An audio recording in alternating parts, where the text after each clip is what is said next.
பிஸ்மில்லாஹிர்ரஹ்மானிர்ரஹீம். கனடிய தமிழர் பேரவையின்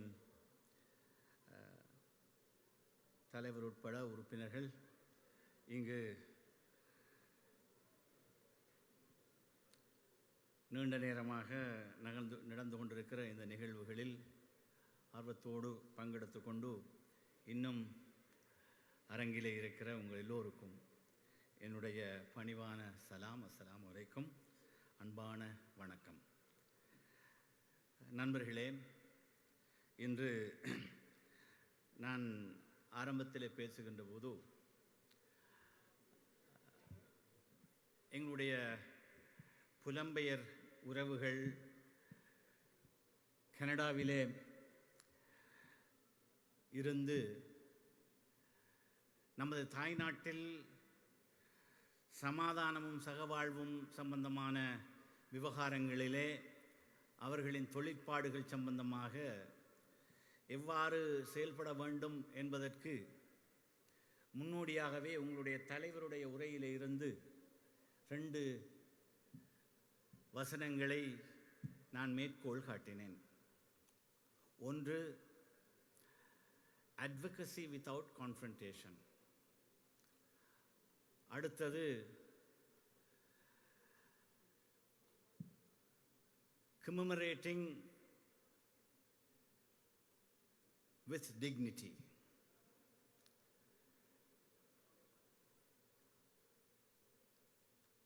மோதிக்கொள்ளாமல் அழுத்தம் கொடுப்பது, அதே நேரம்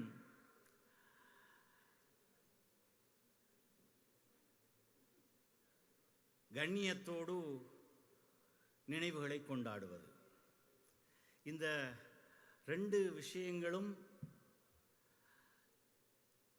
நாட்டிலே இருக்கிற உறவுகளுக்கு நிரந்தர சமாதானம். இன்று சர்வதேச சமூகத்துக்கு முன்னாலே ஜெனீவாவிலே மனித உரிமைகள் செயலகத்திலே இலங்கை தொடர்பான பொறுப்புக்கூறல் சம்பந்தமான ஒரு தீர்மானம், அது கடந்த பல தசாப்தங்களாக இவ்வாறான தீர்மானங்கள் அரசுகளின் இணக்கத்தோடும் பிணக்கத்தோடும் நிறைவேற்றப்படுகிற ஒரு நீண்ட பாரம்பரியத்தை பார்த்து வந்திருக்கிறோம். Accountability resolutions regarding Sri Lanka has been passed in the Human Rights Council, both with the consent of the governments as well as with their protest. Without their consent. This has been a long legacy that we have seen. We have to see closure to our grievances. So how do we approach the closure? எப்படி இவற்றுக்கு முடிவு காண்பது, நிரந்தரமான அமைதியை அடைவது, எங்களுடைய உரிமைகளை வெல்வது என்பது சம்பந்தமான விவகாரங்களிலே தான் இந்த கனேடிய தமிழ் பேரவையினுடைய இந்த அணுகுமுறை ஒரு சாத்தியமான அணுகுமுறை மாத்திரமல்ல, காத்திரமான அடைவுகளை கொடுக்கக்கூடிய அணுகுமுறையும் கூட என்பதைத்தான் இங்கு நான் சொல்ல விளைகிறேன். அதே நேரம் இன்று உங்களுடைய கீனோட் ஸ்பீக்கராக, இன்றைய நிகழ்வின் பிரதான பேச்சாளராக நீங்கள் அழைத்திருந்த ராய் ரட்னவேல் என்கிற ஒரு ஆளுமையாளரின் பேச்சை கேட்டபோது அதிலும் அவர் மேற்கோள் காட்டிய கவிஞர் கண்ணதாசனுடைய பாடல் வரிகள் இதே நோக்கத்தை அடைவதில் எப்படி நாங்கள் அமைதி காணலாம் என்பதற்கு நல்லதொரு முன்னுதாரணத்தை மேற்கோள் காட்டினார். கண்ணதாசனுடைய நெஞ்சிலோர் ஆலயம் படத்திலான பி.பி. ஸ்ரீனிவாசுடைய பாடல் அது. நினைப்பதெல்லாம் நடந்துவிட்டால் தெய்வம் ஏதும் இல்லை, நடந்ததையே நினைத்திருந்தால் அமைதி என்றும் இல்லை. எவ்வளவு ஆழமான வரிகள், எங்களுடைய வடுக்களை ஆற்றக்கூடிய வரிகள் என்று நாங்கள் அதை பார்க்கிறோம். எனவே இதை மேற்கோள் காட்டிய அவருடைய ஆங்கில உரையில் இதை அவர் மேற்கோள் காட்டியதற்கு அவருக்கு நன்றி கூறிக்கொள்கிறார். அதே நேரம் என்னுடைய உரையிலும் அதே வரிகளை எடுத்து கனேடிய அரசின் செயல்பாடுகளில் 2 முக்கியமான நிகழ்வுகளை நான் மேற்கோள் காட்ட விரும்புகிறேன். அதில் ஒன்று,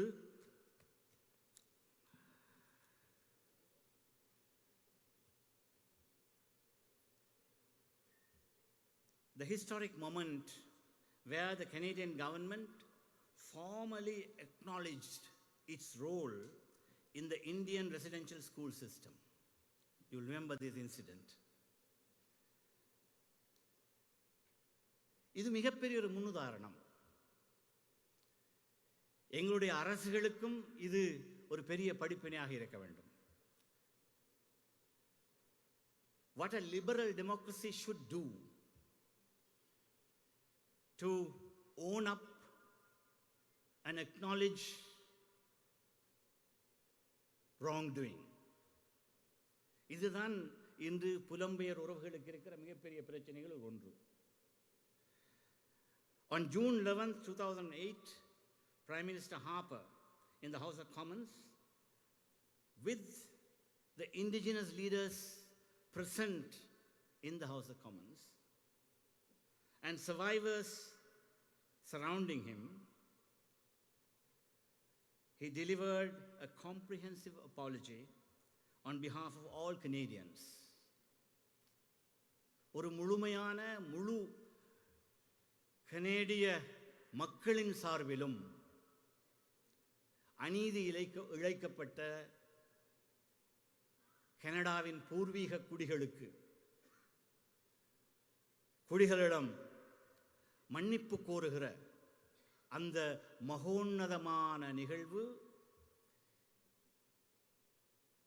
இந்த நாட்டில் நடந்தது என்பது எம்மவர்களுக்கும் எங்கள் நாட்டவர்களுக்கும் அரசுகளுக்கும் மிகப்பெரிய ஒரு படிப்பினையாக இருக்கிறது. And this was the largest class action settlement in Canada. M நாட்டு நீதித்துறைக்கும் இது ஒரு படிப்பினையாக இருக்கிறது. It was a case taken up to the Supreme Court of Canada, and finally a settlement was agreed by the government by tendering an apology. And what is more, TRC was formed, Truth and Reconciliation Commission. Well, we have also proposed the same thing back in Sri Lanka, but then nothing substantial has so far happened. இதுதான் இங்க இருக்கிற மிகப்பெரிய பிரச்சனை. So TRC in Canada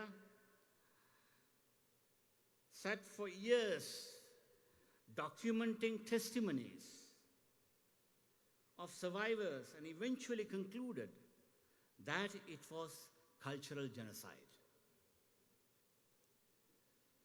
இலங்கையை பொறுத்தமட்டிலே அது கல்ச்சரலுக்கு அப்பாற்பட்ட ஒரு விஷயமாக இருக்கலாம். இருந்தாலும் புலம்பெயர் சமூகங்கள் இந்த விவகாரத்திலே they are looking for closure. இதை எப்படி அடைவது, எப்படி ஆறுதல் அடைவது, அதற்கு அரசுகள் பெருந்தன்மையோடு இந்த விவகாரங்கள் இருக்கின்ற உண்மைத்தன்மையை ஆராய்வதற்கான உண்மையை கண்டறிகின்ற ஆணைக்குழுவை அமைத்து அதனூடாக இந்த விவகாரங்கள் சம்பந்தமான சாட்சியங்கள் பதிவு செய்யப்படுவதும் உண்மைகள் கண்டறியப்படுவதும் அதை உலகறியச் செய்வதும் அதன் மூலம் எங்களுடைய வடுக்களை நாங்கள் ஆற்றிக்கொள்வதற்காக எங்களை தயார்படுத்திக் கொள்வதும் இது அவசியமாகிறது என்பதைத்தான் இந்த கனேடிய முன்னுதாரணம் எங்களுக்கு காட்டுகிறது.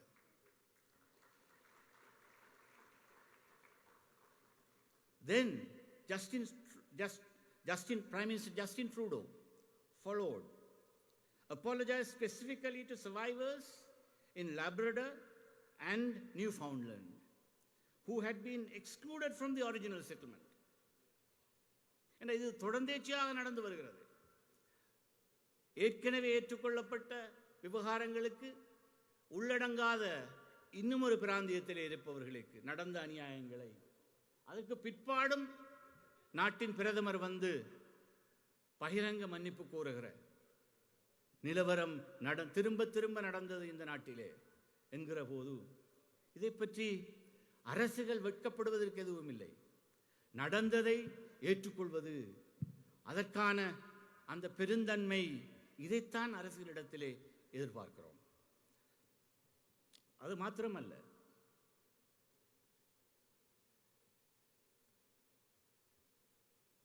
the leader of almost 1/4 or perhaps 1/3 of the world's population, the leader of the Catholic Church, Pope Francis, in 2002, following the discovery of unmarked graves at former school sites, came for a penitential pilgrimage and apologized for the role of the Catholic Church in the wrongdoings. So what more? So this is what you call owning up, generosity, healing wounds, and that was witnessed in this land. And this is what you aspire to achieve back home. There's nothing wrong in that. Well, I have been part of several governments. I have been member of the opposition several times. This is my 30th year in Parliament. I have seen this come and go, seen these things happen. அதனால்தான் நான் இதை இந்த கனேடிய முன்னுதாரணத்தை எடுத்து காட்டுகிறேன். இது மாத்திரமல்ல, இலங்கையிலே இருக்கிற வடபுலத்து முஸ்லிம்கள் உடுத்த உடுப்புகளோடு இரவோடு இரவாக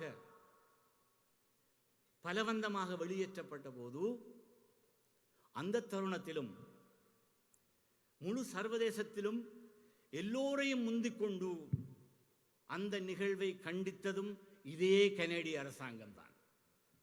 அதை முஸ்லிம்கள் ஒரு நாளும் மறக்க மாட்டார்கள். The culture of call into account for wrongdoing, be it from the government or from militants. We have example in Canada. So therefore, all of you are fortunate to be in a land which is rich with this type of political culture. But it's not easy. It needs magnanimity among the rulers. These are not matters without controversy. இவையெல்லாம் சர்ச்சைக்கு உட்படாத விஷயங்கள் அல்ல. இந்த விவகாரங்களையும் ஏற்றுக்கொள்ளாத ஒரு தரப்பினர் நாட்டிலே இருக்கத்தான் செய்வார்கள். அவர்களை மீறி இந்த விஷயங்களை செய்வதற்கான அந்த பெருந்தன்மை உள்ள ஆட்சியாளர்கள் இந்த நாட்டில் இருக்கிற ஒரு பாரம்பரியம் இருந்தது என்பதைத்தான் நீங்கள் மிக பெருமையோடு கொண்டாடலாம். அதனோடு சேர்த்து இன்னும் ஒரு விவகாரம், எனக்கு நீண்ட நேரம் பேச முடியாது, எனக்கு 10-15 நிமிஷங்களுக்குள் முடிக்க வேண்டும் என்று ஏற்பாட்டாளர்கள் வேண்டிக் கொண்டார்கள். இன்னும் ஒரு விஷயத்தையும் மேற்கோள் காட்ட விரும்புகிறேன். அதுவும் 2008-2010 the Supreme Court of Canada ruled that the Canadian intelligence officials had interrogated a child aged 14 named Omar Khadr. Despite knowing that he was subjected to sleep deprivation and other forms of torture in Guantanamo Bay, your southern neighbor and his aggression and their aggression in Afghanistan resulted in this episode. It was a white couple from Canada who fought for this young man, fought against the government, and it was found that Canada's participation in the illegal process violated his rights under the Canadian Charter of Rights and Freedoms. PM Justin Trudeau issued a formal apology for the role played by government in causing him harm during this ordeal, and a settlement was reached. I believe about 10 million Canadian dollars. The claim was around 20 million. They decided, once the Supreme Court, this is another example which goes to show the institutional independence that should be there in a liberal democracy. இது எங்களுக்கு இருக்கின்ற அடுத்த சவால். எங்களுடைய நாட்டின் நிறுவனங்களின் சுயாதீனத்தன்மை, எங்களுடைய நாட்டின் நீதிமன்றங்களின் சுயாதீனத்தன்மை, இதையும் புலம்பெயர் தமிழர்கள் கேள்விக்குட்படுத்துகிறார்கள். நம்பிக்கை இனம் இருக்கிறது.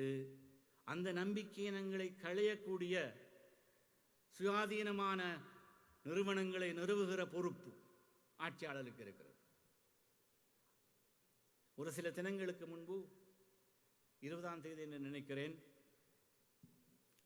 யாழ்ப்பாணத்தில் வைத்து என்னுடைய நண்பர் இலங்கை தமிழரசு கட்சியின் செயலாளர் ஜனாதிபதி சட்டத்தரணி MA சுமந்திரன், DTNA என்கிற முன்னாள் போராளிகள், ஜனநாயக நீரோட்டத்துக்கு வந்த கட்சிகளின் கூட்டு ஆகியிருக்கிற DTNA உடைய பிரதிநிதியாக வந்த முன்னாள் பாராளுமன்ற உறுப்பினர் சுரேஷ் பிரேமச்சந்திரன் இருவருமாக ஒரு செய்தியாளர் மாநாட்டை நடத்தினார்கள். அந்த செய்தியாளர் மாநாட்டிலே இருக்கிற முக்கியமான துணிப்பொருள், இலங்கை அரசு வர்த்தமானியிலே பிரசுரித்திருக்கிற திருத்தப்பட்ட புதிய பயங்கரவாத தடை சட்டம் முழுமையாக இல்லாமல் செய்யப்பட வேண்டும் என்பது குறித்த அந்த செய்தியாளர் மாநாடு. அதற்கு அவர் மேற்கோள் காட்டியது வேறு யாரையும் அல்ல, இன்றைய ஜனாதிபதி அனுரகுமார திசாநாயக்க. நாங்கள் எல்லாம், நண்பர் சுமந்திரன், நான், சாணக்கியன், இன்னும் பலரும் நாடு முழுக்க நடைபவனி போனோம். பயங்கரவாத தடை சட்டத்தை முற்றுமுழுதாக சட்ட புத்தகத்தில் இருந்து அகற்ற வேண்டும் என்ற கோரிக்கையை கொண்டு சென்றோம். அதனோடு அந்த கோரிக்கையோடு ஒத்துப்போன இன்றைய ஜனாதிபதி அன்றைய தன்னுடைய அந்த தீர்மானத்துக்கு புறம்பாக இன்று செயல்படுகிறாரா என்ற கேள்வி வருகிறது.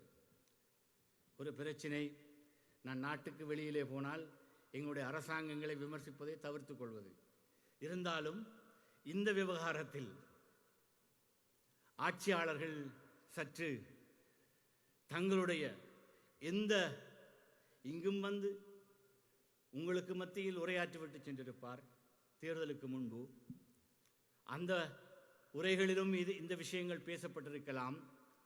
எனக்கு அதை பற்றி சரியாக தெரியாது. இருந்தாலும் நாட்டிலே பல இடங்களில் பயங்கரவாத தடை சட்டத்தை திருத்துவதற்கான புதிய சட்டம் ஒன்றை உருவாக்குவதற்கான பேச்சுவார்த்தைகளில் நாங்கள் ஈடுபட்டோம். ஆனால் அவர் அதையிலும் ஈடுபட மறுத்துவிட்டார் இன்றைய ஜனாதிபதி. ஏனென்றால் சட்டமே தேவையில்லை, சட்ட புத்தகத்திலிருந்து அதை அகற்றிவிடுங்கள் என்று சொன்னவர் தான் இன்றைய ஜனாதிபதி. எனவே இந்த விவகாரமும் நாங்கள் பயங்கரவாத தடைச்சட்டத்தின் பாதிப்புகள் என்பது இந்த ஒமர் காதிர் என்கிற சிறுவனுக்கு நடந்த அந்த சம்பவத்தை எப்படி கனேடிய உயர்நீதிமன்றம் கையாண்டது. கனேடிய உளவுத்துறை குவாந்தனாமோ பே என்கிற கடூழிய சிறைக்கு சென்று அந்த சிறுவனை விசாரிக்கின்ற போது ஏற்கனவே அவனுக்கு ஏற்பட்ட சித்திரவதைகளின் பாதிப்புகளை பற்றி தெரிந்து கொண்டும் அதை செய்தது தவறு என்று கனேடிய நீதிமன்றம் சொல்லுகிற அளவிற்கு கனேடிய அரசு தாங்களாகவே இந்த விவகாரத்தில் இதற்கு பிறகு சமரசம் செய்யாமல் இருந்தால் அது அரசை பாதிக்கும் என்பதை உணர்ந்து சமரசம் செய்து நஷ்ட ஈடு கொடுக்கிற அளவிற்கு கனேடிய நீதி கட்டமைப்பின் நிர்வாகம் சுதந்திரமாக இயங்கி இருக்கிறது என்கிற போது இதை ஒவ்வொரு நாட்டிலும் எதிர்பார்ப்பதில் எந்த தவறும் கிடையாது. எனவேதான் இந்த அபிலாஷைகள் நடக்க வேண்டும். நடந்தால் புலம்பெயர் தமிழர்கள், புலம்பெயர் தமிழ் பேசும் மக்கள் எங்களுக்கு மேல் என்றால் இந்த நாட்டிலே உணர்ந்தும் மாறி மாறி வன்முறைகள் நாங்கள் சாத்வீகமாக போராடினோம். 50களில் இருந்து 70கள் வரை, 70களிலே இருந்து 2009 வரை வன்முறை போராட்டம், நீண்ட போராட்டமாக 30 வருட காலம். ஒரு மனிதனின் ஆயுட்காலத்திலே அரைவாசி காலத்தை தமிழர்கள் ஆயுத போராட்டத்திலே கழித்து அதுவும் நீத்து போயிருக்கிற ஒரு சூழலில் உங்களுடைய தலைவருடைய ஆரம்ப உரையில் சொன்ன விவகாரங்கள் அடுத்த கட்ட நகர்வுக்கு அவசியமானது, அத்தியாவசியமானது. அதே நேரம் அந்த புரிந்துணர்வை அரசுகள் சரிவர உள்வாங்கி நடப்பது அவசியமானது என்று கூறி உங்களிடமிருந்து பணிவன்போடு விடைபெற்றுக் கொள்கிறேன். நன்றி, வணக்கம், அஸ்ஸலாமு அலைக்கும்.